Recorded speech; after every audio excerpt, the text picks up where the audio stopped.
तो चलिए शुरू करते हैं हमारी आज की कहानी।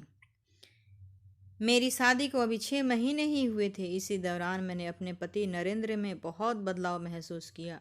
नरेंद्र मुझसे ज़्यादा अपनी भाभी दीपिका की बातों को तवज्जो देता था।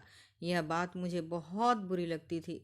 घर की छोटी छोटी समस्याओं पर भी वो अपने भाभी से बातें किया करता और मेरी बड़ी सी बड़ी बात पर भी ध्यान नहीं देता।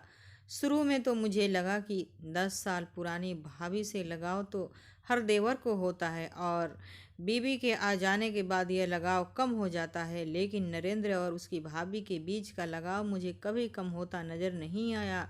अब तो मुझे यह लगने लगा था कि बात सिर्फ लगाव की नहीं है, बल्कि दोनों के बीच इससे भी कुछ ज़्यादा ही है।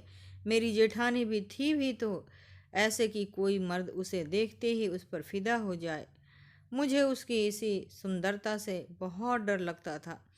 मुझे यकीन हो गया था कि मेरा पति नरेंद्र अपनी भाभी की सुंदरता की वजह से ही उससे दूरी नहीं बना पा रहा है। एक दिन सुबह जब मैं उठी तो मैंने देखा कि नरेंद्र अपनी भाभी के कमरे से निकल रहा था और मुझे देखते ही वो घबरा गया और सीधे अपने कमरे में जाकर बाथरूम में घुस गया। मैं समझ गई थी कि सुबह नरेंद्र अपनी भाभी के साथ क्या करके बाथरूम में नहाने घुसा है। मैंने जोर से बाथरूम का दरवाज़ा पीटा और बोली, नरेंद्र, तुम्हें उस औरत के साथ यही सब करना था? तू मेरी जिंदगी क्यों बर्बाद की? मैं आज ही अपने मायके जा रही हूँ। मेरी यह बात सुनते ही नरेंद्र ने दरवाज़ा खोला और उसने एक जोरदार थप्पड़ मेरे चेहरे पे लगा दिया और फिर मेरा गुस्सा भी 7वें आसमान पर चढ़ गया। मैंने भी नरेंद्र को एक जोरदार घूंसा लगा दिया।